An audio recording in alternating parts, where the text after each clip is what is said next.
Blog Talk Good Radio. evening, America. Hello.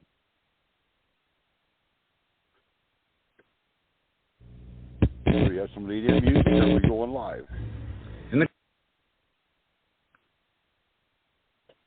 Go ahead, Governor Carpenter. Good evening, America. Hi, Joseph Gibson. Thanks for having us on your Blog Talk channel, Understanding the Days and Times in Which We Live. And we welcome all of our regular participants tonight, Justice Waters, Governor Henning, David Hertler, Representative Binder, and others as we join together and continue what we started last week.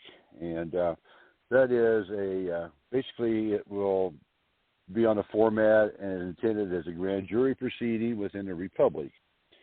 And last week we had retired Air Force Lieutenant Colonel Sandy Mariucci on, and she'd been fighting this battle, and we all had been participating with her and supporting her. And so we found out on Thursday there was a ruling from a federal judge, I believe it was in Ohio, and they put a temporary stay on this forced vaccination, quote unquote, of the Air Force, which is kind of interesting. They just singled out the Air Force. But nevertheless, indicators that when we the people come together, we have power. And the Constitution and the Republic for which it stands is our meeting grounds. And so thank you, gentlemen, for joining with us. Justice Waters, what say you about this little our major victory? Well, Governor, it only goes to show that it doesn't take a big mass of people to get something done. When you open your mouth and you speak truth, and truth comes out, truth will always prevail. And in this case, I don't know how the paperwork, how the wordage got to this judge, but somehow this judge figured out the people knew what was going on, and he knew he had no choice but to act on our behalf. That's what judges are there for. They're there to work for the people. So he did his job, and it may just be a stay for right now, but what that's going to do, it's given other people time to look into this. There may be other charges coming to some people before this thing is over with. So, I thank God for it, and I thank everybody that contributed into it. It wasn't one person. It was a group of people down through the ranks and through the chain of command that got this thing accomplished. And it just goes to show when people put their minds together with one accord for one cause, the job can get done and be completed. So with that, Governor, I yield back. Thank you, Justice Waters. So my hat's off to you, the American people, and everyone that stood on the side of liberty and justice for all, and the truth and the justice will prevail as long as good men and women stand up and see that that's carried forth. I open the floor for any other comments before we turn to the program tonight. All right. Well, Justice Waters, what's our next case that we're going to hear tonight, sir? Well, Governor, tonight we're going to go into some really deep stuff. It's nothing that the people across America haven't heard about. But like I said before, people hear a little bit here, a little bit there, and they really never put everything together. And once you put it together and you get the picture of what's going on, sometimes it can literally blow your mind. Tonight, we're going to talk about conspiracy. Conspiracy against the people, conspiracy against the Constitution, conspiracy against their oath of office. The first thing I want to do is I want to say hello to everybody out there. across America. We thank you for joining, because what we're going to talk about tonight is very serious. I'm going to read first from the Constitution itself, Article 2, Section 1, Paragraph 8, states, and I quote, "Before he enter on the execution of his office," talking about the president, "he shall take the following oath or affirmation. I do solemnly swear or affirm that I will faithfully execute the office of President of the United States, and I will, to the best of my ability, preserve, protect, and defend the Constitution of the United States." Now, I want you to know that Joe Biden took that oath in January of last year. Article 4, Section 4. "The United States shall guarantee to every state in this union a republican form of government, and shall protect each of them against invasion and on application of the legislature or of the executive when the legislature cannot be convened, against domestic violence." Now, let me explain something to the people. What is the Constitution? Is it a document put together by a bunch of people that, just were in a hurry and they weren't sure what they were writing? Was it Nazis that put it together? Was it atheists that put it together? No. These were God-fearing people. They loved the God of heaven. They quoted Scripture daily in their letters to each other. This republic is in possession of those letters. And there's not just one or two, there are hundreds of them. This Constitution was written by a group of people who had had enough of England, who have had enough of tyranny, and did not ever want to see that again. They had a form of government, but it wasn't working. So they came up with this. And what it is, it starts out with 4 very special words. We the people do. The Constitution is not something that the government wrote to the people. The Constitution is what the people tells the government.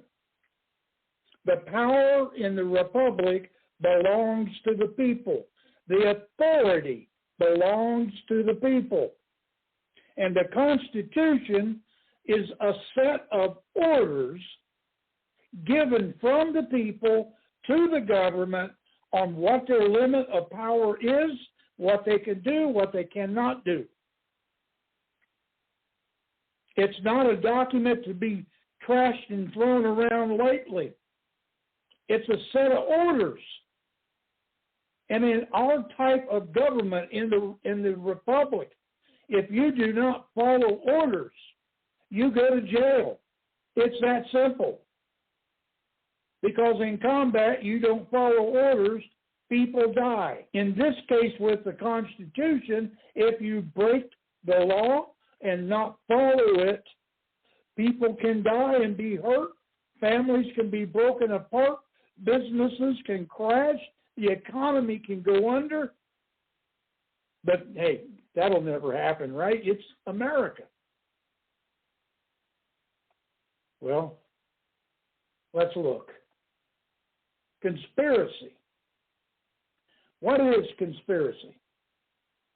Conspiracy is when 2 or more act on something, and not always conspiracy is bad.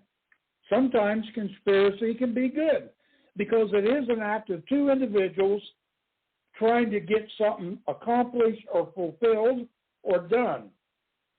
When two people start a business, that's a good thing, but it's still conspiracy. They conspired with each other in the letter of the law to do something. But that was good. They did not break the law. But when you conspire to go against the law for personal gain, that is not good. That is bad. You are breaking the law. What law?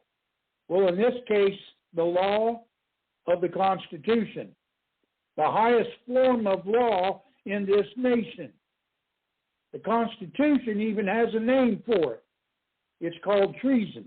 What's the crime? What do you really have to do to commit conspiracy? So you go to what they refer to as U.S. Code, Title 18, Section 241. It reads, if two or more persons conspire to injure, oppress, threaten, or intimidate any person in any state, territory, commonwealth, possession, or district in the free exercise of enjoyment of any right or privilege secured to him by the Constitution or the laws of the United States, or of because of his having so exercised the same, or if two or more persons go in disguise on the highway or on the premise of another with intent to prevent or hinder his free exercise of enjoyment of any right or privilege so secured, they shall be fined under this title or imprisoned not more than 10 years or both. And if death results from the acts committed in violation of this section, or if such acts include kidnapping or the attempt to kidnap, aggravated assault and abuse, or the attempt to commit aggravated sexual abuse, or an attempt to kill, they shall be fined under this title or imprisoned for the term of years for life, or both, and or may be sentenced to death. Done June 25th, 1948. Why was that year important? Because the Nuremberg trials were over just a year before. The Nazi trials. But then we also have Section 242. I want you to listen to the words of this. This is not me or the Republic saying this. This is what they, the corporation, says. Okay? Whoever, under color of any law, statute, ordinance, regulation, or custom, willfully subjects any person in any state, territory, commonwealth, possession, or district to the deprivation of any rights, privileges, or immunity secured and protected by the Constitution or laws of the United States, or to different punishments, pains, or penalties on the account of such person being an alien or by reason of his color or race, than are protected for the punishment of citizens, shall be fined under this title or imprisoned not more than 1 year or both, and if bodily injury results from the acts committed in violation of this section, or if such acts include the use, attempted use, or threatened use of a dangerous weapon, explosives, or fire, shall be fined under this title or imprisoned not more than 10 years or both. And if death results from the acts committed in violation of this section, or if such acts include kidnapping or the attempt to kidnap, aggravated sexual abuse, or an attempt to commit aggravated sexual abuse, or an attempt to kill, shall be fined under this title or imprisoned for any term of years for life or both, or may be sentenced to death. June 25th, 1948. Now, it's important to understand the wordage there. Section 242 tells us that if you go out and conspire against, say, a co-op in Iowa, and you set it afire and it blows up, and 3 people die, you can be sentenced to death just for that act. You conspired against, and then you fulfilled the act. Now, it's said by we the people that President Joe Biden is standing side by side with the Chinese Communist Party, that they are both together in conspiracy against the American people. The definition of conspiracy requires 2 or more people to have thought up something, wrote it down, filmed it, or put it on video, or draw out their plan to be carried out, then attempt to fulfill it in some way on some day. Once the plan is put into motion, it is no longer just a conspiracy, but now it is an action with intent. Conspiracy is not always bad, like I said before. But when you conspire to break existing laws, codes, or statutes, then conspiracy becomes evil and bad. When leaders of the nation do so against their own people, it becomes a horrible thing to do. Like when Joe Biden released oil from the strategic oil supply, and lots of barrels found their way to China, who is a standing enemy of the nation and of the American people. That's not only treason, but that is actually conspiracy to commit treason. Can you imagine in World War II, Eisenhower getting permission from the president to give oils that belong to our troops for tanks and jeeps and trucks? Just go ahead and give it to the Nazis. That's what Biden just did. The only difference is we're not in armed conflict, but we are in conflict. It's called fentanyl. We're going to get into that. If Joe Biden can get the nation on a national emergency status,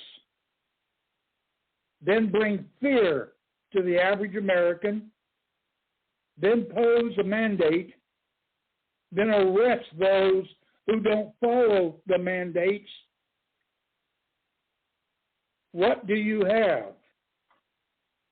Under law, it's considered tyranny. Do you know that in America, in just the last 18 months, now I want you to know what I'm saying here, the last year and a half since Biden has been in office, not Trump, Biden,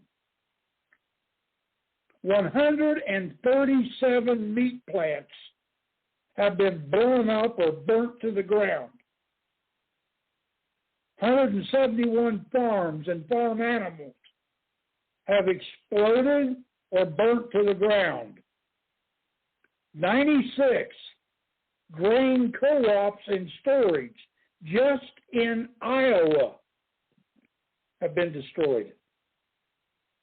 117 independent-owned stores, like these gas stations that have the food pantry, they've been destroyed by fire. Walmart distribution centers across the country, 68 of them. Do you know how big those places are? How much food is stored in them? 68 of those warehouses, storehouses have been burnt to the ground. 21 fertilizer plants have blown up in America in the last 18 months. A total of 610 types of businesses that deal with food, oil, and gas have been destroyed.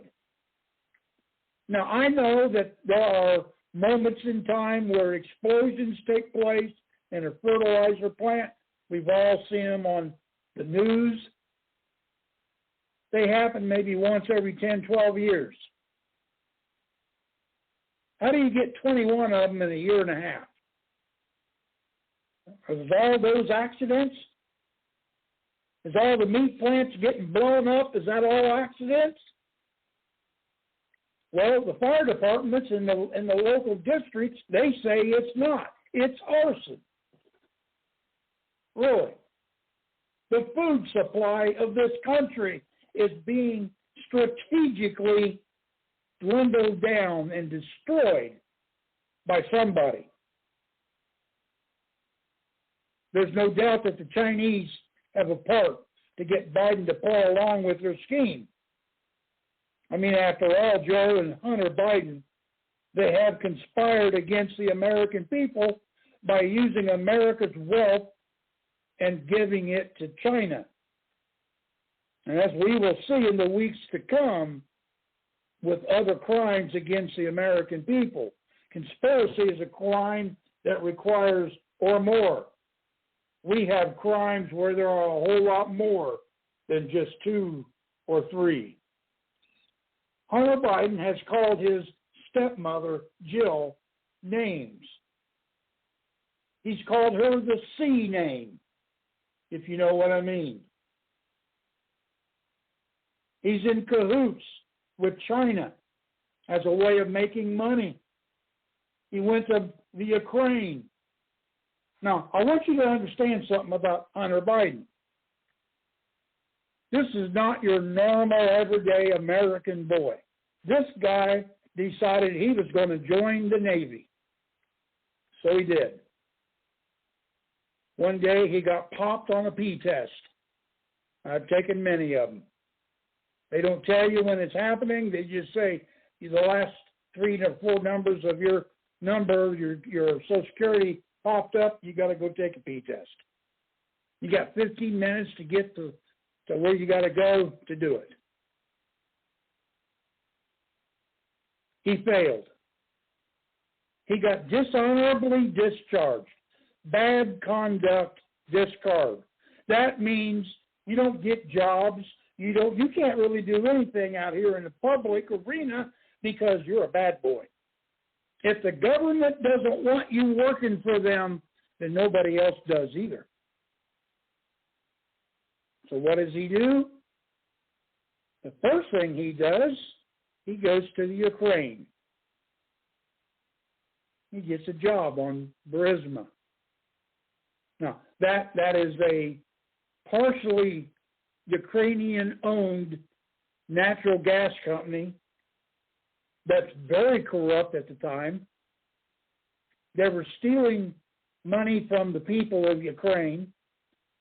And Joe Biden was vice president under Obama, and Hunter goes to the Ukraine and gets a job. Now get this, making $50,000 to $75,000 a month. While he is there, he brings in the Secretary of Defense of the United States, introduces him to the Ukrainian president. They talk, and the next year, the Department of Defense in with the Ukraine, and of course, the Biden family are getting kickbacks. Now, you got to remember, this was when Joe Biden went to the Ukraine as vice president, and they were holding an investigation on Burisma and especially on Hunter Biden. And Joe Biden goes to the second in charge of Ukraine, and tells that guy, you're not going to get the billions of dollars the government wants to give you until you stop that investigation. I'm leaving in 6 hours. Well, they fired the investigator so they could get the money. And the investigation never continued. They got their money. Trump makes one phone call to the president of Ukraine, and he gets impeached because of it. It wasn't the phone call, folks. It was the fact that they were about to uncover the corruptness of Joe Biden and Hunter Biden. And they couldn't stand that. So they stopped it. Why were they in cahoots? Because out of that meeting came the format and the legalization in the Ukraine and over 300 billion U.S. tax dollars to build 18 biolabs on the Ukrainian-Russian border, all set up by a meeting with Hunter Biden. Now maybe you have a little better understanding of why Russia invaded Ukraine. Now you understand why Joe Biden is more concerned with the borders of Ukraine than he is of his own country right here in the good old USA. He doesn't care anything about the borders here, but boy, the borders in Ukraine, we're sending billions of dollars over there to keep that going.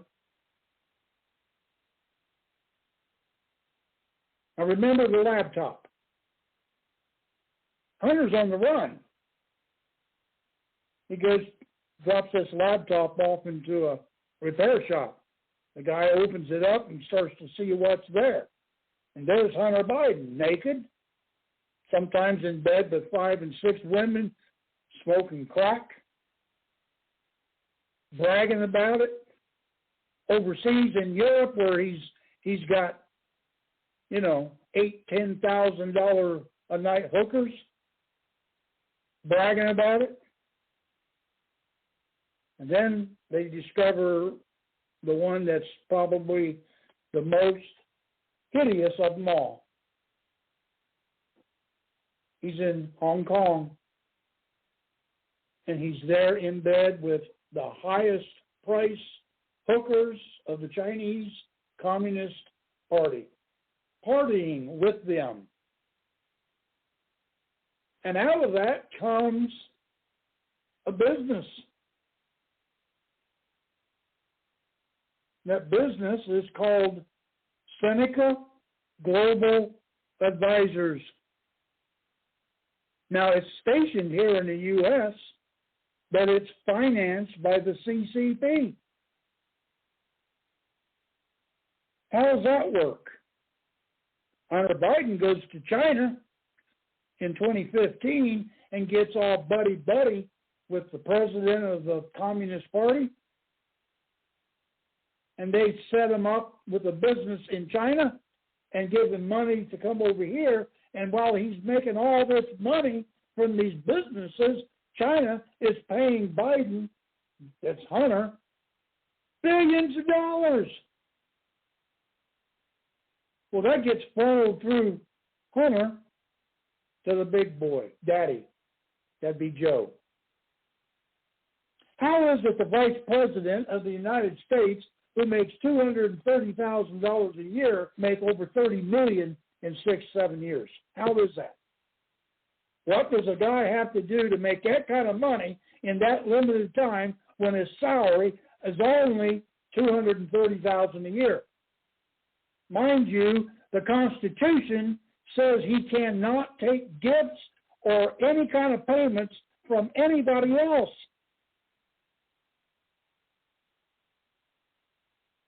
He broke laws.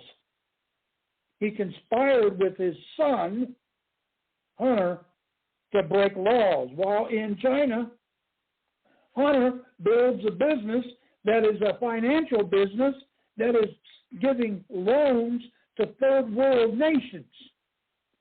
Now get this. When Uganda says we need our infrastructure done, but we don't have the money, China knocks on the door and says, hey, we'll give you what you need. And Hunter, with his business inside the Communist Party, loans them $30-40 billion. They only need 10, but they loan them a lot more than what they need. So while the infrastructure is getting completed, well, here comes China saying, hey, we want our money. Well, we can't pay you. Okay, so China begins to move in troops. They defaulted. Uganda is now China's next nation. Right now, 21 nations in Africa are owned and operated by the Chinese Communist Party through financial dealings. Chile, Venezuela, they're all the same way. The point is they want the United States. But the only way to get the United States is to have us fall. We got to go down. They don't want to destroy the land. It's the land they want. So how do you do that? Well, how about this? Here's an easy way. Americans love to smoke their crack and have their street drugs.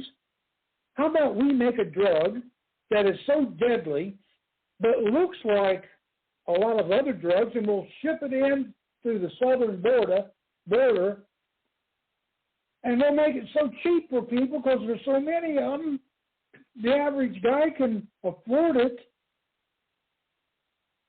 but it kills them. I mean, they take it, and 3 minutes later, their parents are having to start their funeral procession. Oh, that'll never happen in America. Trump's got the border shut. Yeah, he did. Till Biden came in. Now, regardless of what you think about Joe Biden and how he became president, the fact remains he walked into the presidency, and the first thing he did was shut down the oil pipes, the pipelines, no oil flow at all coming into the U.S., and then he opened up the southern border. Now, I'm going to tell you what. That is a deliberate act because he's in conspiracy with the Chinese president. It's the only way to get the fentanyl into the country. The fentanyl is flowing. We have 900,000 people in this country, so says the Border Patrol, that nobody knows where they're at. 900,000. How many of those people are terrorists, Chinese government agents, Russian agents, cartel people, people that are out to kill you, the American people, because China wants the land. And the only way to get it is to get Trump out of office and get somebody else in there that'll work with China to do so. And you see, China owns the Biden family. They're compromised. We can prove it. There's video after video after video that shows the proof.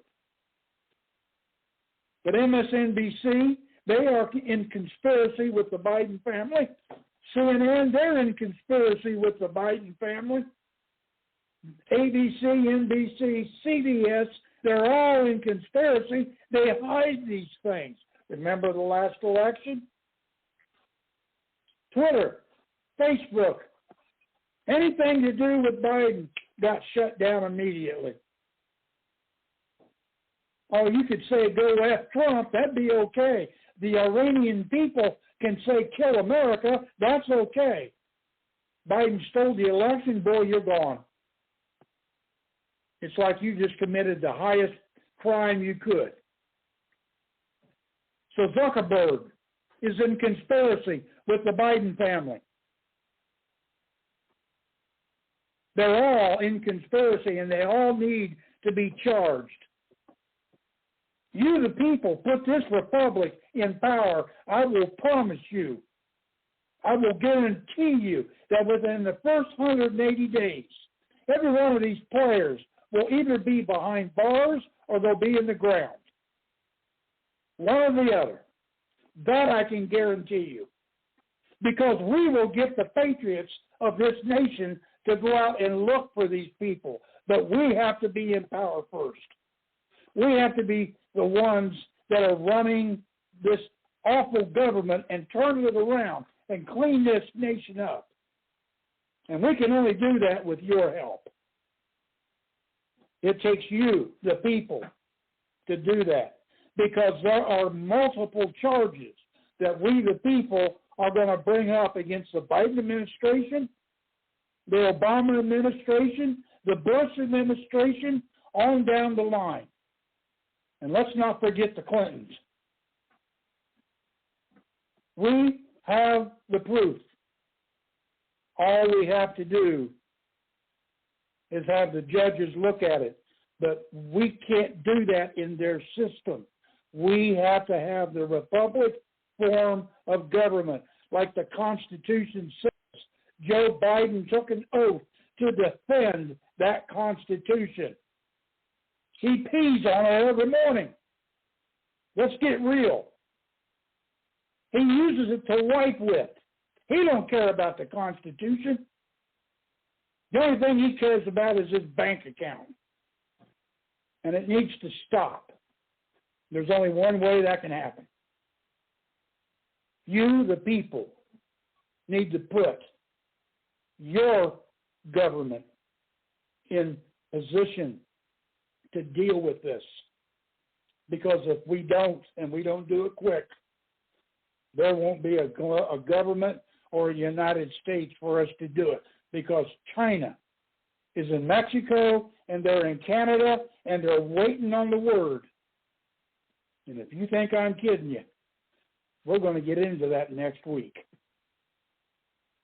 I hope and I pray it never comes to that. But we have to warn you, the people, because this nation is not just a government. This nation is you, the people. It's you that have the voice. It's you that have the authority, and it's you that have the power. And that Constitution comes from you, and it tells them in D.C. what they can and cannot do. They got it reversed. They're telling you, the people, what you can and cannot do, and that's got to stop. There's only one way we can do that. Just one. And that's to put this Republican form of government back in authority. And that, my friend, is what we need from you. Governor, I yield back. Well said, Justice Waters. How are we going to be doing the polling tonight, sir? This is a government formed by the people. This is the people's chance that are listening and that listen later to get involved and to cast their vote. And I think we've been doing a thumbs up and a thumbs down on our podcast reproductions but yeah, we do have call-in numbers, and people can come in and call in and participate live with us tonight by dialing 1. That's correct, Governor. Governor, can I interject real quick, please, about the voting system? Joe. Yeah. How you doing tonight? Yes, the voting, if you want to contact me via social media, I'm trying to set it up where when I do what I'm trying to do is I'm going to rebroadcast every Tuesday night show on my Facebook Live.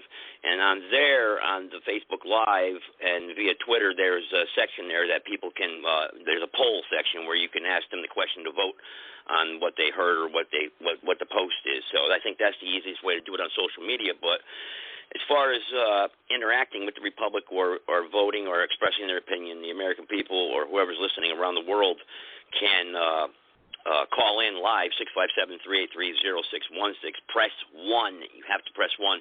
And also what we need to do is look into setting up the Skype, because a lot of people worldwide, I got a couple people from overseas in England that were listening to the last podcast, and they can't call in, obviously, to an American number because, for the charges and whatnot and the fees. So, but they can use Skype and call in. And Skype can, and then we can get a little more international people calling in and interacting with the show also. So I just wanted to put that out there. So we'll have to start working on that, getting the Skype, the direct line, the direct link set up here, because it can be done. So I'll yield back to you, Governor. Thank you, Joe. Thank you for all your work you do to help get these out to the people around the world. Justice Waters, was that your indictment against President Biden then tonight?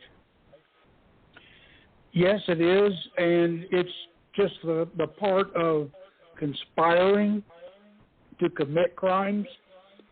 We will be getting into the actual crimes, and we will show in later weeks the actual crimes that have been committed. So This kind of sets the stage for that. Okay, so this is not an actual. This is just a prelude to what's coming up. Then am I correct in that? Yeah, you can call it the opening statement. The opening statement. Okay, all right, good. So unlike last week where we voted for to bill against the Sandy Mariucci. So we're just going to go on with this one, and then we'll vote later at the end of your presentation. Am I correct on that, sir? Yes. Okay. Well, it's good for everybody to be on the same page. Governor Henning, would you like to introduce people to the Republic and tell them how they can get involved and have their rightful inheritance back? Thank you, Governor Carpenter. Thank you, Justice Waters, for the opening statement here this evening.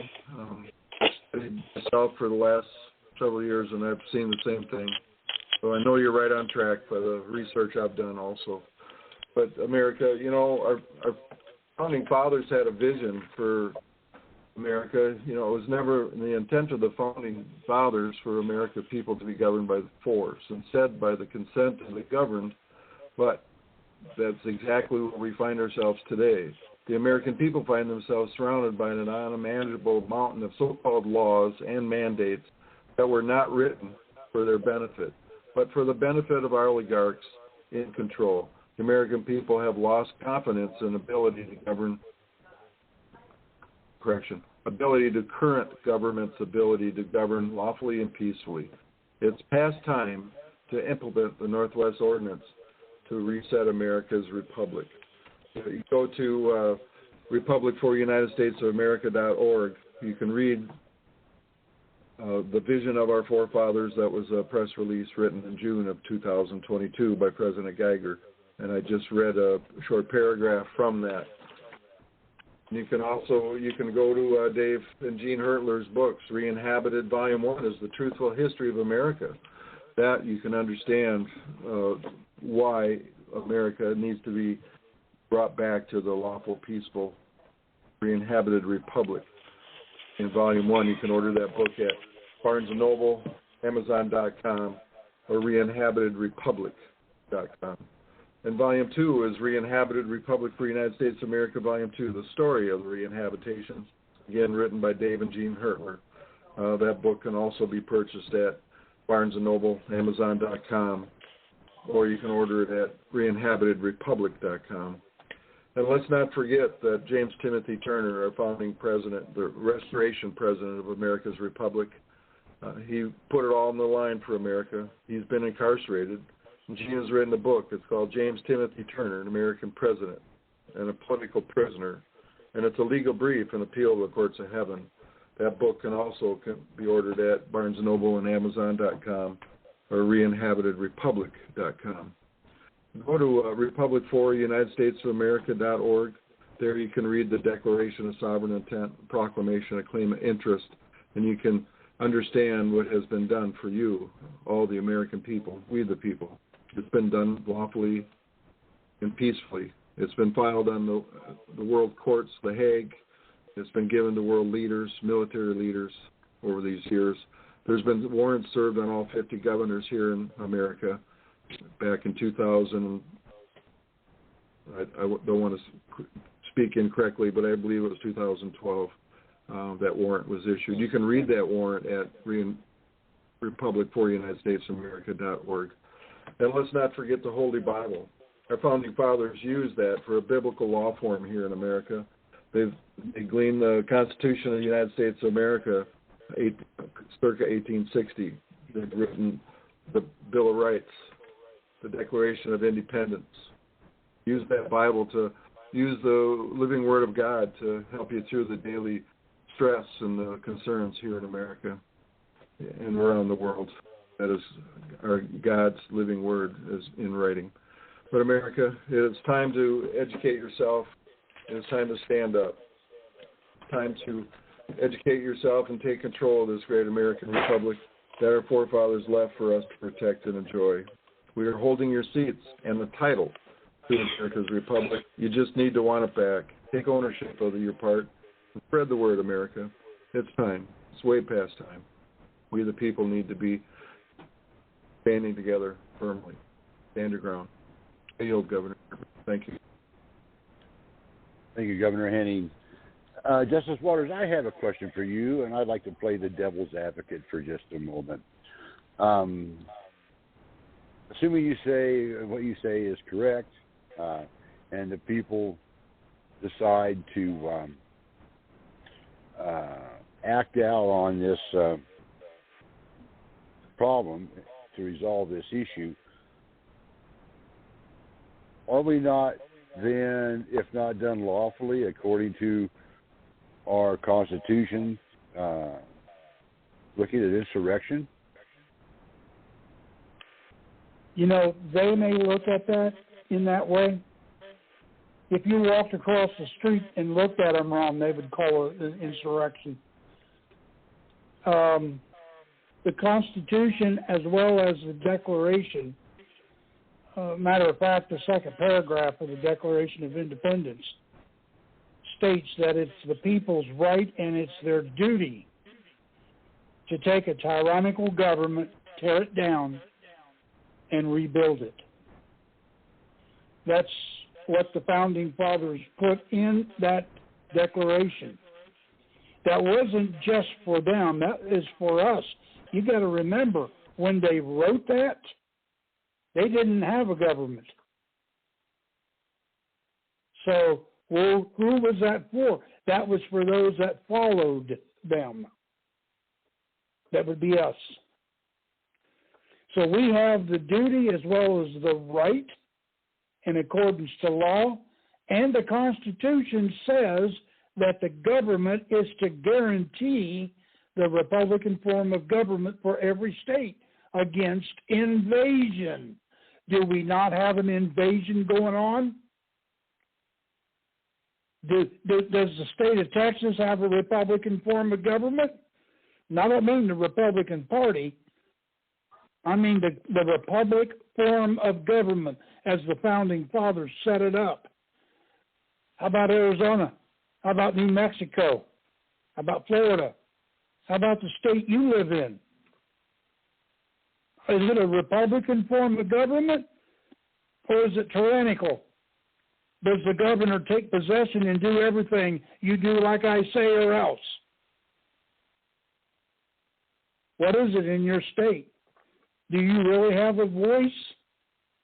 Or do you just kind of sit back and watch everybody else deal with it? This is the problem in America right now. Go ahead, Governor.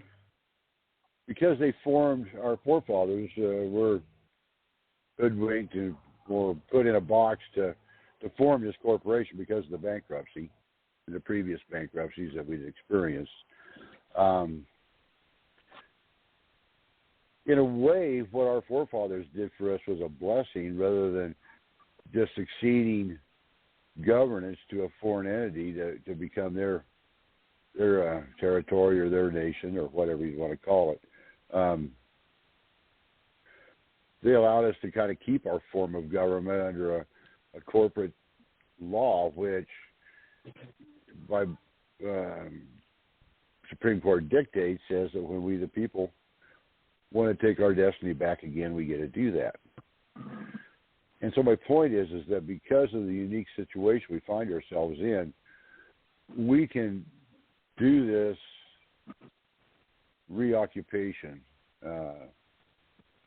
to the highest standards of law, being our Constitution and our Bill of Rights, without facing any type of charges of insurrection or a coup or any type of a takeover, because literally all we're doing is just closing down a corporation that served its purpose and just gone bad or no longer needed. And that's done every day in the court system. And there's a procedure to closing down these corporations and dispersing the assets to the people. And isn't that what we're doing here? Well, yeah, that would be one of the issues that we would be doing. There's a lot to it. It's not just one thing. When this is over and what we're doing now, maybe what we need to do is sit down for a couple of weeks and explain to the American people exactly step for step how that would be done. If something was going to happen and I'm involved in it, I kind of would like to know, looking at what's going to come my way, kind of get a heads up. That might be a good idea for us to do. But at the same time, the people also need to understand we're on a timeline. I know people don't like to hear that. The fact is we're on a timeline. Now, they claim they got the midterm elections coming up. I can almost guarantee you we're going to have lockdowns before that. They're going to try to implement some kind of new virus and tell us we're all going to die again if we don't take their shots. You got to lock down. They're going to do that so they can do their election the same way they did last time. I hope the American people are smarter this time. I know some states have already dealt with that, taken care of it. But this is something to look forward to. Now, they got the monkeypox thing going on. That thing can turn on you real quick. I'm talking to the American people. All it takes is one newscast to come on and they're bribed or paid to say something that ain't true.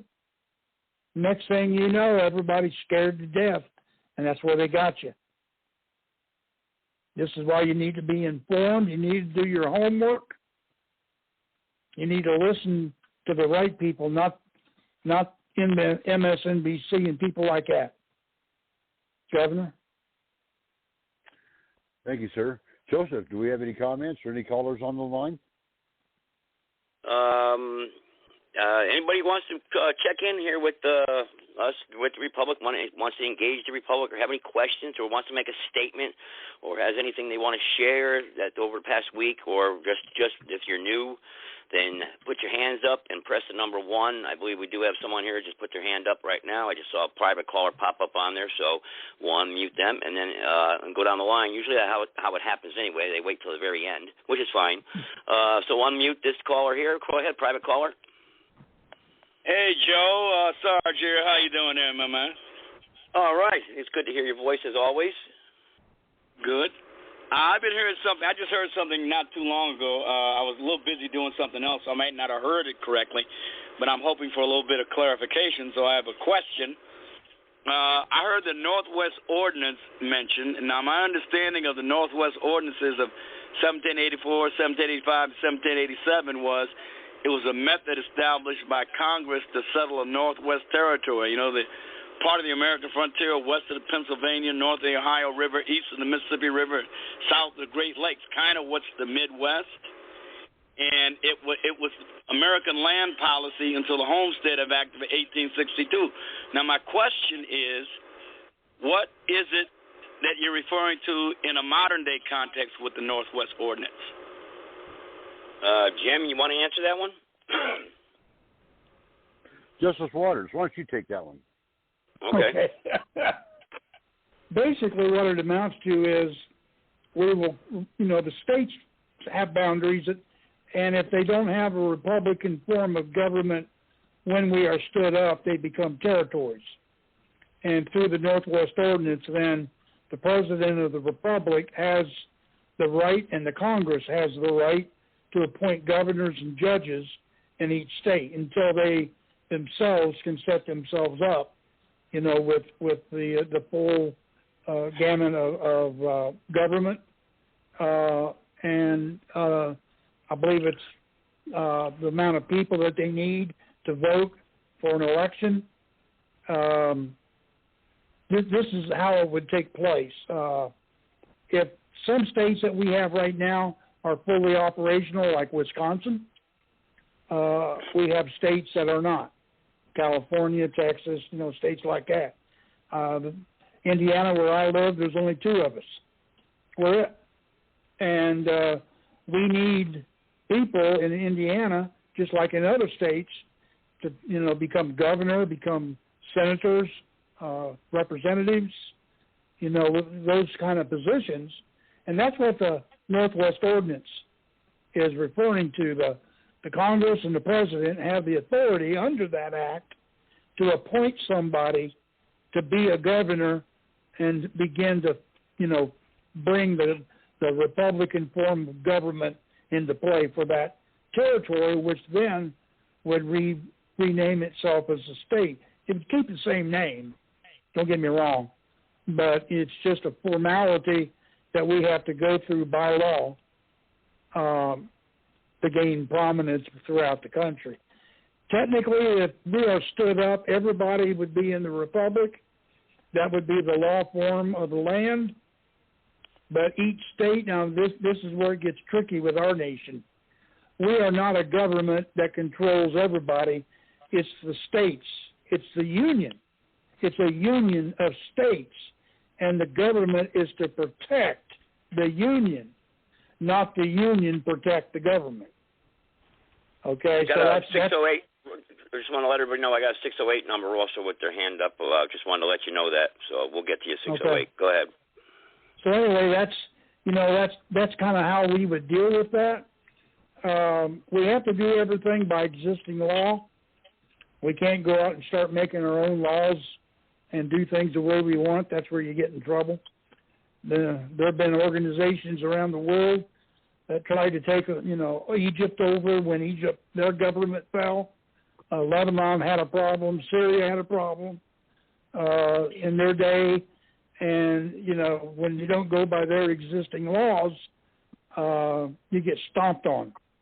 So it's very important, not to mention the fact we serve a God, and that God is in control of this republic.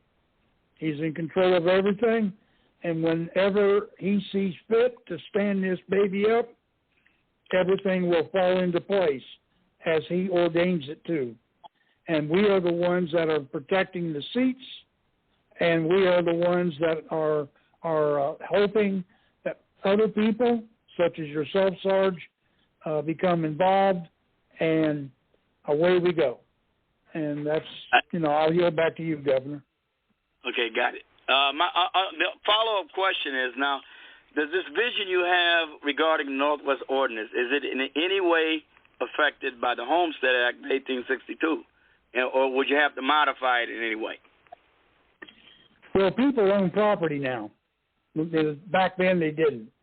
So there are homes and lands and farms and ranches already established. So you're not going to be able to go into whatever state you're in and, kick 300 people out because you want 500 acres. You're not going to be able to do that. I know in the Northwest Ordinance it says the governor will have X amount of acres, same as judges and so forth. Unless people are willing to give it up, which I doubt they will, we can't come in and just take it over. The only way that we could do that is if that property is left abandoned. then the government, the state or whatever, could take that over and then follow it up like that. But for that to happen, there would have to be a major catastrophe take place, a major flood, impact of an asteroid or something, that takes out a large number of people for that to happen. So, hopefully that doesn't. But, no, we're not going to be able to go in and say, you got to go, the governor needs this land. Can't do that. So that would be the one thing that we could not do for that purpose. There are people out there who, if they're appointed governor, would probably love that. But, that's just something we can't. It wouldn't be right. It'd be unethical, and it'd be immoral, and it goes against everything God stands for. So that's why we couldn't do that. I yield. Sarge, let me clarify some things that I can see where you're going. I appreciate your concerns. They're valid. Joseph, you're part of this. Roger, many others. Back in the day, before we actually stood this republic up, there were committees amongst the various states, lots of committees, education and flag and just all kinds of committees, because nobody had ever written a book as to how to shut down the corporation beast and to take back our government. And these committees, because the Northwest Ordinance had actually been codified into the Constitution, it was of general consent of the committees of the people that this was the only roadmap that we had back to our republic. Joe, would you like to comment about those days?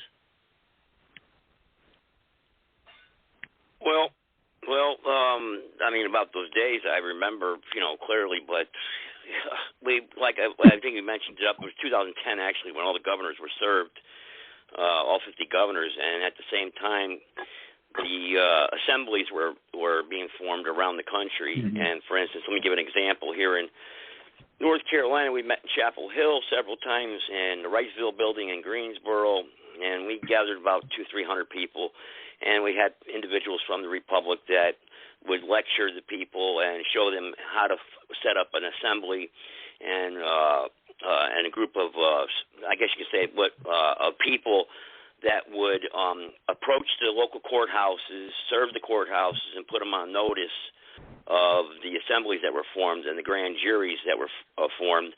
And it started progressing. It was quite strong, the movement actually. And then, for some strange reason, something came about where there was a shooting, I think, in Arizona or something with a police officer, mm-hmm. and there was another shooting and a suicide, I think, in Tennessee, and Obama started putting down the reins on, the Republic and started going after a lot of people, and people started getting rounded up, and it kind of everything just kind of faded away. It's very strange how things just went away. All of a sudden, people started losing contact with everybody. People were scared. One guy I spoke to on the phone, he was petrified for his life, and he said, he said, "I'll talk to you, Joe, but only you." And he was from Tennessee, and I guess he got a visit from some people in some suburbans, and they told him, "Hey, knock it off with what you're doing," or basically flat out terms, "We'll kill you and your family." So he was petrified, and it was kind of things like that, and that's really what really did happen. That's how people were threatened, and I was never threatened, thankfully, and they never came after me, but. But I know they were watching me, and so I think kind of coincides with the point you were talking about Governor earlier. Where and the question you asked Roger, where I'm not doing anything unlawful, so you have to be careful when we start talking about re-inhabiting the Republic and booting out this corporation. We have to do it and assimilate it properly and lawfully, because one idiot out there can screw it up for an entire country. Oh, yeah. Well, that's what kind of leads me into another question that I'd like you all to clarify me if you can. And that is, now the Northwest Ordinance dealt with territories that were not states, so clearly they weren't dealing with anything that was a state yet. Yeah. But Article 4, Section 3 of the Constitution, does any of this run into conflict with that part of the Constitution, Article 4, Section 3? I don't think it does. Justice Waters, what do you think? Or Governor? No, let me tell you why. Because all the states that we have right now, all 50, they are not a state. They are a corporate entity. They gave up their statehood when they became a part of the corporation. They're not even a state corporation under the law, their law. They belong to the corporation, however. So when the corporation goes away, so does the state. And if you're not a state, then you become a territory in law. And that's why we can implement the Northwest Ordinance in such a way. It's a paperwork thing, and, I mean, that's just the way, it is. It's in-depth for people that don't follow the trail, but once you understand the corporation, how it works, how they went from a state to a corporate government, then you understand that when that corporate government goes away, nobody in this country will be what they used to be. Yeah. So we basically are starting all over again. So I think next week. I kind of get where you're coming from, but I mean, notwithstanding the fact that we got West Virginia supposedly as a state, and it was formed out of Virginia. Virginia certainly didn't consent to the creation of West Virginia, and they did that anyway. But I think it's kind of a tall hurdle to convince these other states in the Union that they're not actually states. And how do you envision the resistance to that sort of thing? Well, let me explain that, Sarge. We have Governor Henning with us. He's the governor of Minnesota Free State, Wisconsin Free State. I'm sorry, and I'm governor of Colorado Free State. Now, Colorado's applied for statehood prior to the Civil War, but it was denied statehood every time it was applied for until after the Civil War. And so the consequences of that are that our Constitution was written under the corporate Constitution in effect at that time, where Governor Henning, he serves a Constitution that was written prior to 1871, and his state was formed by the people under our original Constitution. So that kind of goes at your question, Sarge. Well, let me give you an example. If you don't mind, let me give you an example of de facto and de jure. This is from the University of North Carolina government law. All right, I'm going to give you an example here. It's about one paragraph or one page. I'm not going to go into the whole thing. Let's see, maybe we can correlate this or get a question about this. Last November, the voters elected a new town council, and to celebrate the victors, invited their local congressman to administer the oath of office. Several months later, some pundit pointed out that North Carolina law doesn't permit congressmen to administer oaths of office, and so the new board had not legally qualified for office. The board members quickly took the oath before a proper office, but townspeople are now asking what's the status of each of the actions the board has taken since the organizational meeting. In fact, the board members, before they took the oath in a legal manner, were de facto officers. And as such, their actions remain as valid as if the board members had been de jure or entirely legal offices. The School of Government has just published a local government law bulletin that summarizes the law of de facto offices in North Carolina, which is available for reading or downloading such site here. What follows is a short summary of the law as set out at length in the bulletin. The case law distinguishes among three different legal statuses that might be ascribed to a person who appears to hold a public office. The person might be a de jure officer or a de facto officer, or what the courts characterize as an intruder or usurper. As a practical matter to the outside world, there is no legal difference between the acts of de jure officer and de facto officer. The actions are valid and cannot be attacked on the ground that the officer is not legally in office. The difference between the two kinds of officers is that if the person's status is challenged directly in an action in the nature of quo warranto, the de jure officer will survive the challenge, while the de facto officer will not. If a person is a mere intruder or usurper, however, any actions taken by the person are invalid and will not be recognized or enforced by the courts. The rationale for upholding the actions of de facto officers has been articulated a number of times by the North Carolina courts. The most recent expression is found in Wingler, a 1950 case found in 231 NC 560-58. The de facto doctrine is indispensable to the prompt and proper dispatch of governmental affairs. Endless confusion and expense would ensue if the members of society were required to determine at their peril the rightful authority of each person occupying a public office before they invoked or yielded to his official action. An intolerable burden would be placed upon the incumbent of a public office if he were compelled to prove his title to his office to all those having occasion to deal with him in the official capacity. The administration of justice would be an impossible task if every litigant were privileged to question the lawful authority of a judge engaged in the full exercise of the functions of his judicial office. What does it take to become a de facto officer? The North Carolina courts have joined the courts of most other states in recognizing four categories of de facto officers based on the opinion in 1871 case from Connecticut. So, not to carry on any farther, what this does is what they're doing is they're sweeping under the rug everything before 1871.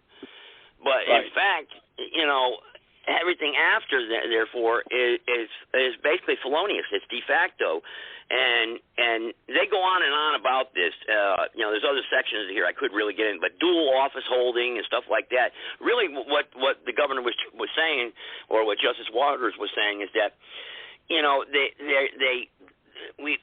they're corporate actors, this government right here, and the world recognizes that, but no one in America or the American people haven't stood up and challenged this or challenged the de facto. And if everyone around the country does, then the de facto is illegitimate. It has to step down. And then you start getting into canon law and all this other stuff, and it does get pretty, like you said, Sarge, it's going to be a difficult process to re-educate the American people. That brings me to my next point or question, because I remember this pretty vividly in the case of Obama when quo warranto warrants were set out challenging his authority to be president of the United States under the proviso that he was not a natural-born citizen, which clearly he is not. Neither is Kamala Harris. And neither of those went anywhere. The Article III courts just refused to hear the issue as to what constitutes a natural-born citizen, whether or not he, in fact, met that requirement of the Constitution. So my question is that if this doctrine can be established, that no state admitted into the Union after 1871 is, in fact, a valid or a de jure state under the Constitution, then what happens to all the electoral votes those states made for president, all the votes in Congress for any particular federal statute or law?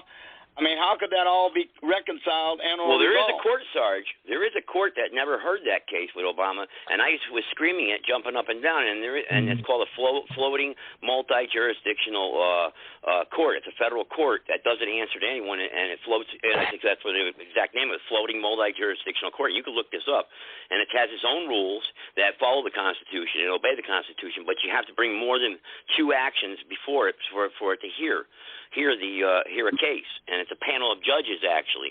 So I'll try to pull that information out in the next couple of weeks, but it's very interesting, and it's called floating multi-jurisdictional court, and some old law professor pointed that out to me, and not many people know about it. And but it's there, and it does have judges, and it can hear cases. So just to point that out to you about the Obama warrant. But again, I know I may be going a bridge too far here, because we ain't even got this thing established yet as an official doctrine, or at least recognized widely as such. But assuming it was to be, what would happen to everything that every state that participated in any federal action subsequent to 1871 that was not properly admitted into the Union? How could all of that be reconciled, and or in effect, would it ever be? Gene Hertler, that's what you're living through. through.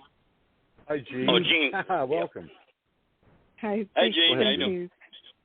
Thank you. I appreciate the privilege of speaking here, and I have enjoyed Sarge's knowledge of history as well as his questions.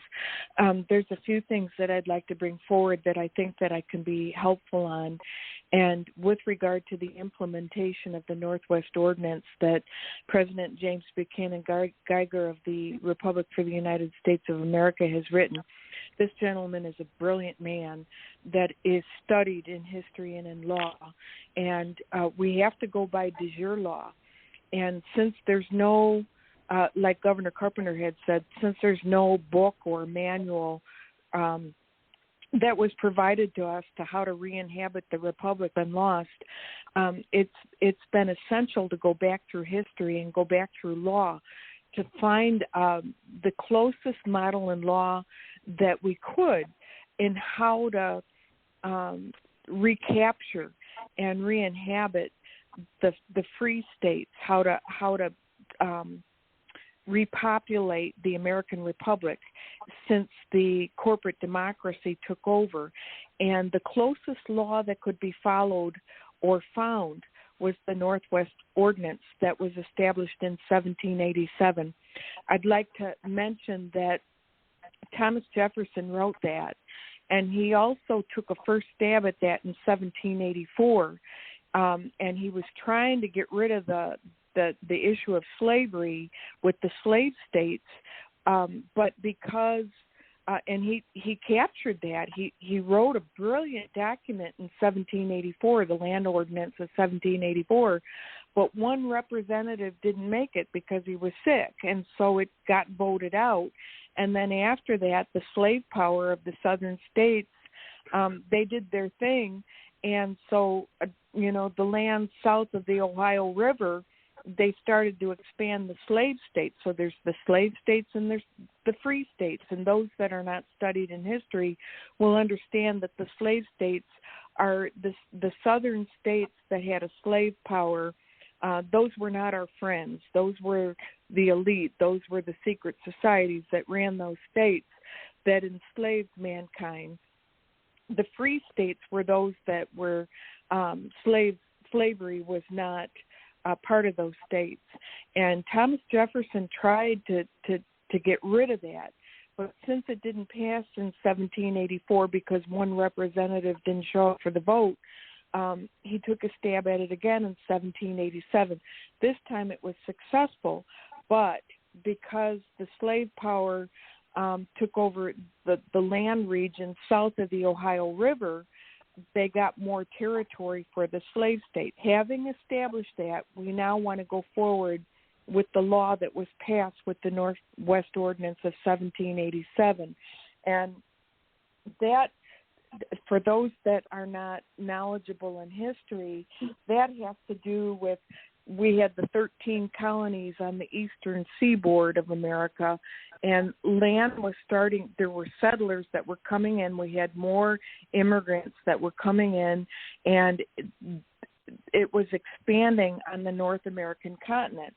And this had to do with the land with Ohio, Indiana, Illinois, Michigan, Wisconsin, and Minnesota. This is how it began. And so law had to be written on how to do this. And that land was purchased, okay, and it was being expanded from territories. So there were initially territories. For instance, Wisconsin was initially a territory in 1836. It didn't become a state until 1848. So first there were territories, and these are the areas that we were initially dealing with the Northwest Ordinance. And so this is a model of what the Congress did at that time on how to expand the territories and then making them into states. And so President James Buchanan Geiger with the Republic for the United States of America followed that model in law because it was the closest model that could be followed in how to repopulate the American Republic from the corporate democracy. It's a brilliant plan, and it's workable. And this plan can be looked at the Republic for the United States of America.org. It's right there on how it works. It's absolutely workable. And more that I wanted to address there. I'm kind of having a brain cramp at the moment, but this is how that works. So it's a model, and it's really it's difficult because there was not a manual on how to follow. So we had to go back in de jure law, lawful law, and the American Republic law for a model on how do we do this. And this is that plan. This is the implementation of the Northwest Ordinance. How did I do on that? That awesome. summed it up pretty nicely. Thanks a lot for that. I really appreciate it. I think, you pretty much summed it up according to my recollections anyway. Well, let me much. add to that, Gene. Under that model, Sarge, it takes 30,000 people per each state or territory to be able to have lawful elections. So all we need to do to stand up each state is to get 30,000 people that want to have their own vote under Republic law. And we can stand this baby up. And I know that with 80-some million people not liking the direction this thing's going, we can find 30,000 people in each state.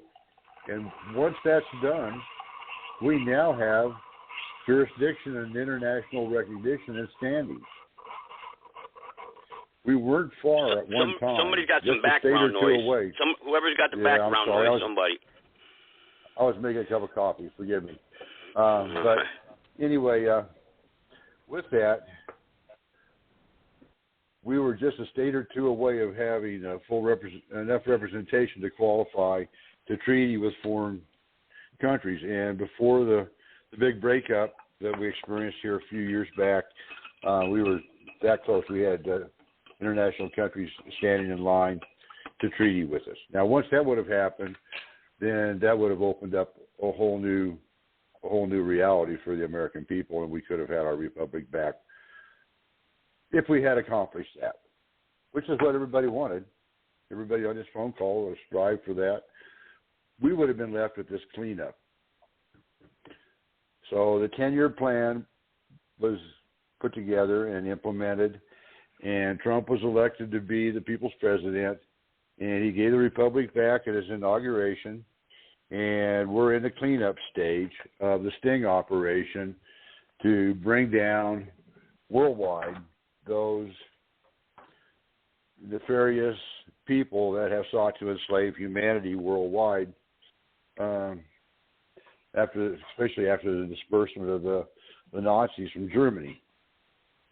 And so what we're living through as a world, and it's a world effort, 209 nations agreed to this task. That's why Trump got the glad hand everywhere he went. And they all rallied to come together against our common enemy.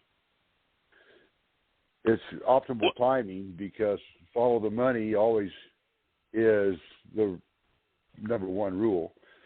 And they had written Agenda 2020, Agenda 2030, and began implementation of that after the mandate from the federal judge in Colorado mandated the reestablishment of the republic and the takedown of the corporation due to the farm claims and Willie Nelson's farm aid concerts and all of that. Thus came the New World Order shortly after that, and they're getting ready to flip the currencies, and that's why they're draining the finances right now. And Jim, a lot of people don't understand controlled domination. Yeah, they don't understand. Yeah, I don't want to really go that far, but this is a good subject that Sergeant's bringing up, because you have the different citizenship or dual citizenship roles. You have the American state national, state citizen, federal citizens, territorial United States citizens, and municipal citizens of the United States. And you go, American state national is neither natural born on the land and soil of American states, such as like Wisconsin, or after being naturalized as a United States citizen, is a foreign-born man or woman who voluntarily accepts and publishes their adoption of a specific American state as their permanent home. And a state national is not acting as a citizen of any government and owes no obligations to government beyond keeping the peace and reporting crimes. As a completely unincorporated person, a state national is a sovereign and private and general immune from prosecution until and unless they take some action that causes actual physical harm in someone else or someone else's property, whereupon they are subject to the common law of the country and state where they live or where the alleged crime is committed. A state national can be arrested for cause by peacekeeping officials, but is not generally subject to private courts or to arrest by private law enforcement officers. By definition, a state national is a civilian and an internationally protected person and is owed the law of peace. A state national may be elected to public office, whereupon they become subject to the affirmation of office. The state nationals are the people of each state and populate the national soil jurisdiction. If you're not actually employed by a federal subcontractor and not a dependent of the federal employee or nor a voluntary recipient of unearned federal welfare benefits, nor political asylum seeker, nor knowing and willing volunteer or paid agent of the two foreign federal subcontractors, you are in fact an American state national or state citizen. Your earnings are not federal income, and you're not generally subject to the federal codes and regulations unless you're engaged in the interstate manufacture, sale, or transport of alcohol or firearms or tobacco. And you start going into all this, what a real citizen is, and all of us, Sarge, really, we're in the jurisdiction of this de facto corporate citizen. We're all corporate citizens, and so therefore that's why we can't receive constitutional rights. We can't. You have no rights, really. You are licensed. You're a slave, and until we break away from that, and I'm not talking about everyone going around driving around with paper plates on their car talking about their they don't need a driver's license, but in a way we subject ourselves to all these contracts and licensing agreements with this, and it's one big mess. And that's why you can't get justice in the courts, and you can't.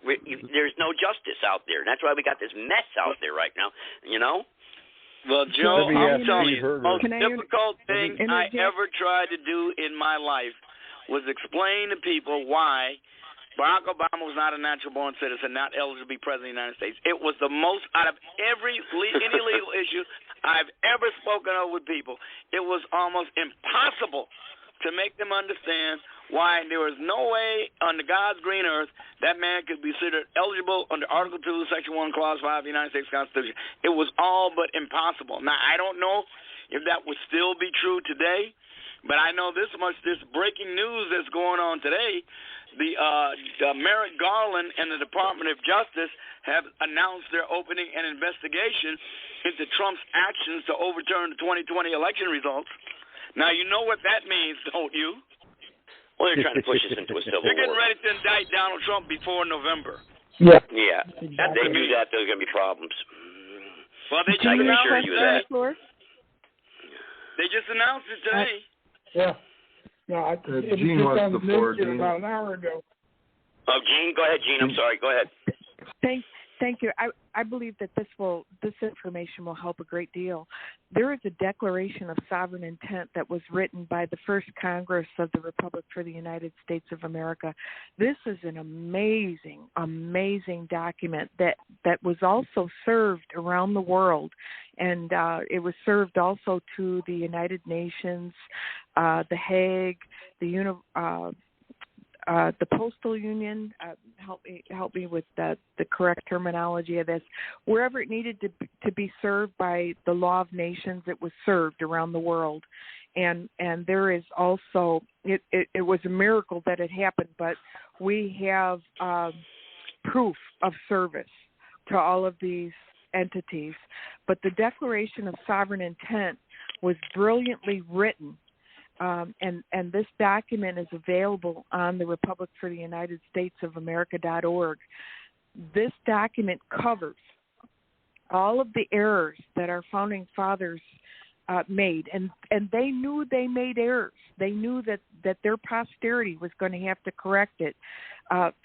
Like, for instance, slavery. They took care of the slave trade, which ended in 1808, but they were not successful in taking care of the institution of slavery itself that continued and the problems. And Thomas Jefferson knew that judgment of the Creator was going to come on the nation because they were not successful in correcting that.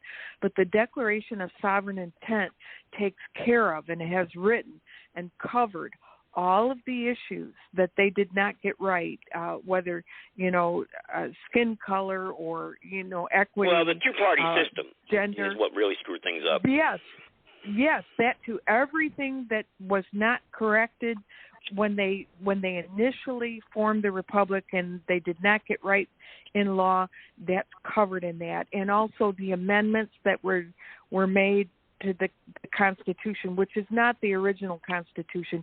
Anything after the original 13th Amendment, which they hid from the American people, it was passed in law, it's proven, but then there's this false 13th Amendment. The Articles of Amendment to the original Constitution, the Bill of Rights, and then which are the first 10 Articles of Amendment, and then there's the 11th, 12th, and the original 13th. Those are the original Constitution.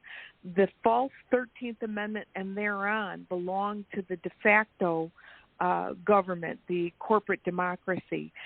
Those are not part of the original 13th Amendment. So the Declaration of Sovereign Intent that was written in 2010, it was a miraculous thing, and then served on the nations and on the organizations, the elite organizations. They were served in April of 2012, along with the proclamation of claim and interest on behalf of the American people, which is all available on the national website, covers all of the error. Thank you. I yield the floor. Yeah. What look, it's so very important. What the states and why we do need to assemble them. It's so very important. So the land jurisdiction, everything that's involved.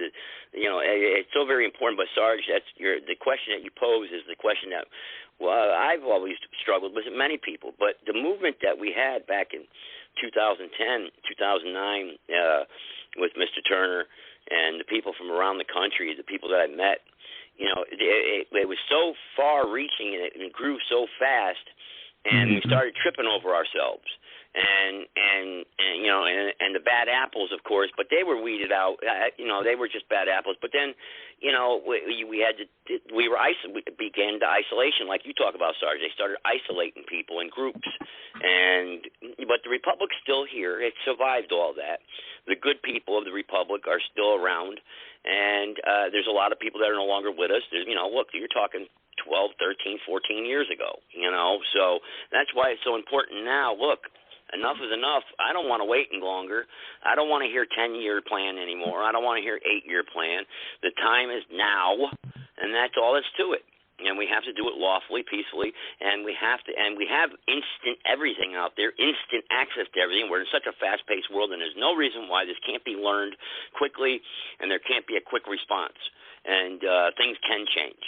We're fighting an evil empire out there, evil people, group of people, and they do have a foothold and a stranglehold on many factors of our government today and our people and sections of our country, but there are still a lot of good people and sections and a lot of people who are willing to go to great lengths to restore this thing and do what's needed. To restore our republic and re-inhabit our republic lawfully and bring the good people to the table. And there's smart people out there, and we can run this thing. And the world would not interfere. The world's watching us, wanting us to do this.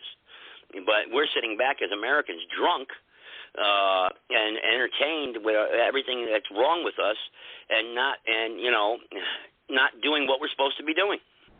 So, but doing shows like this that are archived, we need to point people out to them and other shows and point them out to the Republic's website. And, as much as we possibly can. I do it 30 times a day, 40 times a day, 100 times a day. Every single day, this is what I'm doing. If I had 2,000 people like me out there, this thing would be over. We'd be done already, So we need more than just me and a few handfuls of people across the country doing this. Everyone's got to, when they hang up the phone tonight or whatever they do, work until the Lord returns. That's what I always say, and that's what I do.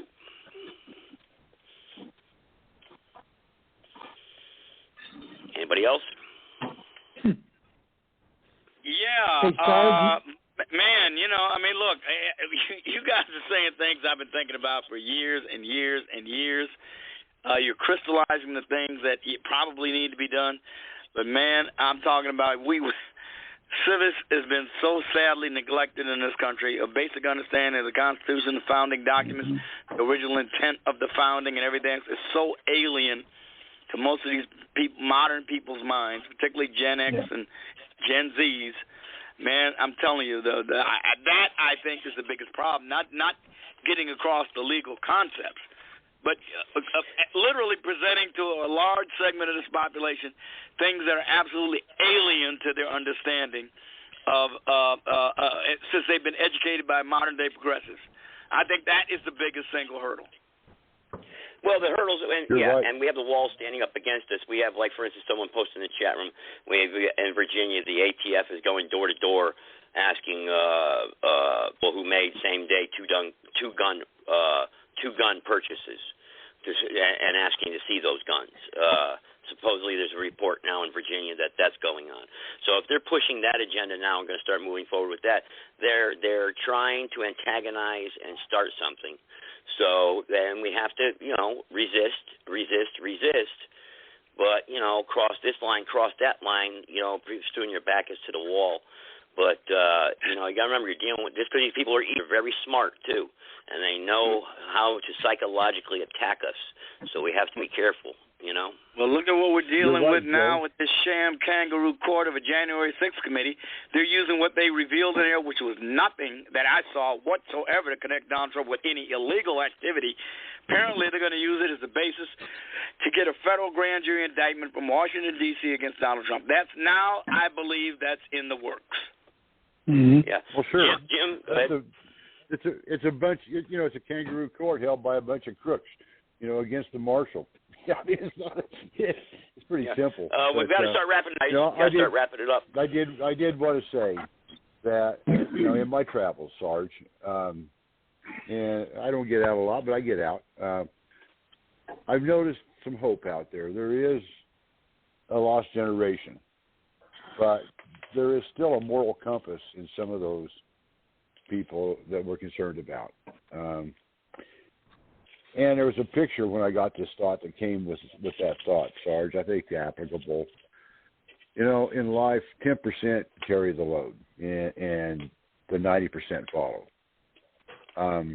Those people that are listening to this show, that are on this show live like yourself, we're in that 10%. And we shouldn't expect. That's the laws of nature, and nature's God. And that's just the way life is. And so there is a remnant out there in those younger people that's looking for the truth. And like yourself, once you hear the truth, you can't unhear it.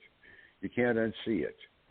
And that's all our job is to educate, to bring constructive conversation to the table, and to educate and to promote people to act out in a lawful, legal, recognized manner and re-inhabit their, literally it's a trust that's been passed down from our forefathers to our generation. And either we take control of this or it's going to be stolen from us. And that's where we're at today.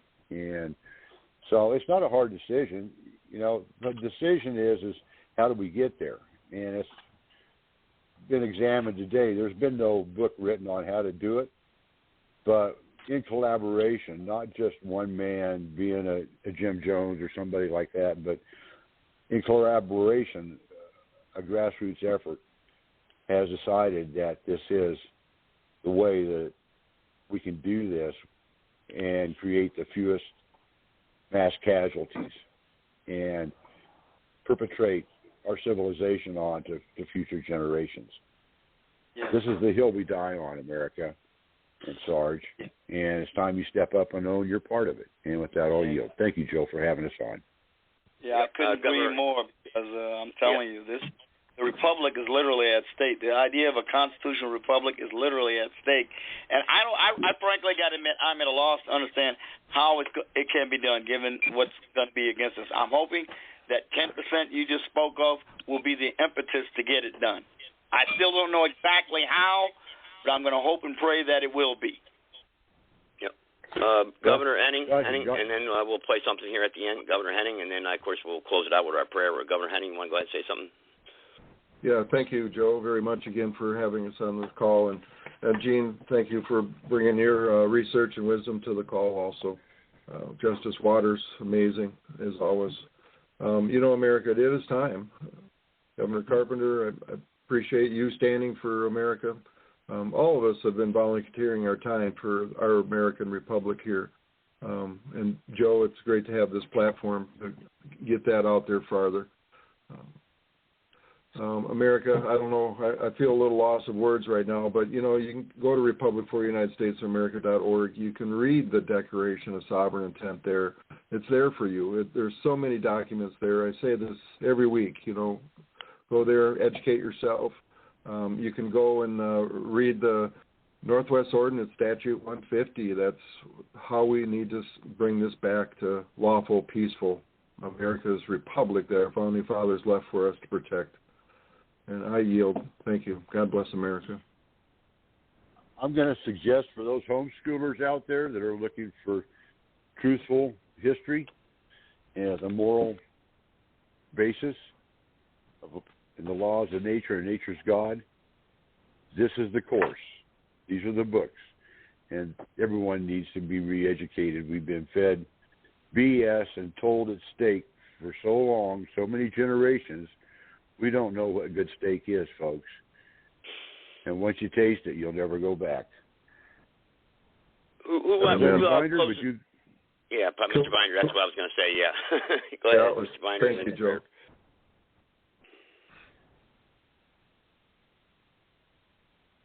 Is he out there? Is it time for prayer, guys? Yes, it is. Okay, you guys are talking at the same time. I couldn't understand you. All right, I'd like to start out with a quote with Aristotle. It says, "It's during our darkest moments that we must focus to see the light." And as we all know, Jesus is the light of the world. He's the way, the truth, and the life, and the light of the world. So here we go. Yahweh, our heavenly creator, you give us so much. We receive and are grateful for all blessings that are directed to us. Thank you. In the name of Yeshua, we ask for more of the truth to be revealed that will topple the house of cards of deception and will cause the American people to want to have the republic fully restored. What a time that will be, Father, for America to leave the corporate Babylonian enslavement system for our rule of law, constitutional, Father-approved republic. Call your people, Father, whomever shall embrace your will and whose values the liberty our destiny cries out for. Father, make us strong in spirit and wise in your word to storm forward and conquer this battle that has already been won. For our children, for our families, for our country that we love, America. We stand in law, we stand on morality, and we stand in the word of God. Romans 8 briefly says, "What shall we then say to these things? If God be on our side, who can be against us? Who shall lay anything to the charge of God's chosen? It's God that justifies." So in my words, the answer is we can stand against who God's chosen is. So Father, cleanse us in the blood of Yeshua so that we are made sinless and beautiful in your sight. Send your holy angels to free all those in bondage and who have been unlawfully incarcerated by unjust proceedings. Protect our military and air, on land and on sea, by wrapping them in the fullness of Psalms 91. Hold our courts to the fullness of common law and Psalms 82. Save America and our brothers by the action of Psalm 75. For you are God, and there is no other. May God save the Republic. In Jesus' name, thank you, Father. Amen. Amen. And everybody check us out on Google. On Google, go to Google Podcasts and iHeartRadio, Spotify, Podchaser, even on Amazon Audible. We're on there, so promote us on there. Listen to us on there, and when you can, download the show, because it's important, because the more we get out there, the more people around the world and around the country will be listening and paying attention to the things that we're talking about that are so very important about restoring our republic. So very, very, very important. And it was a good podcast here tonight, so I'll wrap it up here just playing. We've decided to play a few things here at the end, usually. Let's see. Again, real quick, is Mr. Waters there real quick? I got about 8 minutes left. I just want to ask him a quick question. Is Roger still there? Yeah, real quick, what's on board for next Tuesday again, real quick? Yes, next week we're going to be talking about racketeering and how the Biden administration is breaking the racketeering codes and statutes. Okay, sounds great, man. Sounds great. Sounds like an awesome podcast. Next Tuesday, 6:30 p.m. Eastern Standard Time, everybody. Make sure you pay attention and log in and listen to the Republic of the United States. And this is your government.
Watch this film, one can see the actual facts